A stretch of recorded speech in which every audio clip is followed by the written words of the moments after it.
Shri PP Chaudhary जी,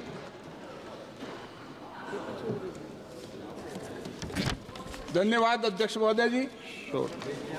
मैं बहुत संक्षिप्त में बात करूंगा।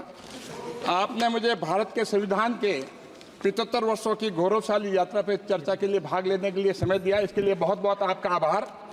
लेकिन मैं बताना चाहूँगा, जहाँ तक हम गौरवशाली यात्रा की बात करते हैं तो भारत के संविधान की मैं कह सकता हूं कि 1977 तक कैसी गौरवशाली यात्रा रही है, किस तरह संविधान पे आघात लगा है।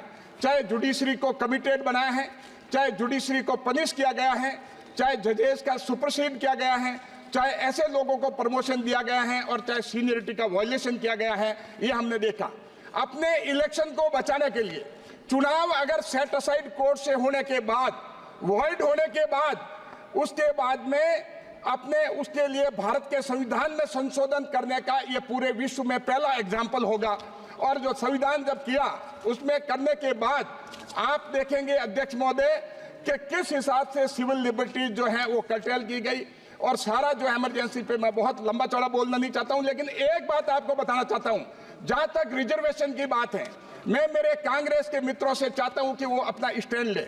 जैसे नेहरू जी का स्टैंड था, राहुल जी का स्टैंड है। राहुल जी अमेरिका में जाके कहते हैं कि रिजर्वेशन को खत्म होना चाहिए, और नेहरू जी ने जब ये कहा अपनी चिट्ठी लिख करके साफ का, संविधान बनते वक्त भी उन्होंने बड़ा जबरदस्त अपोजिशन किया कि रिजर्वेशन से जो है इनएफिशिएंट लोग, रिजर्वेशन से जो है थर्ड रेट और सेकंड रेट के लोग आ जाएंगे। क्या एससी एसटी सेकंड और थर्ड रेट के लोग हैं? क्या ये बता सकते हैं कि नेहरू जी ने चिट्ठी नहीं लिखी?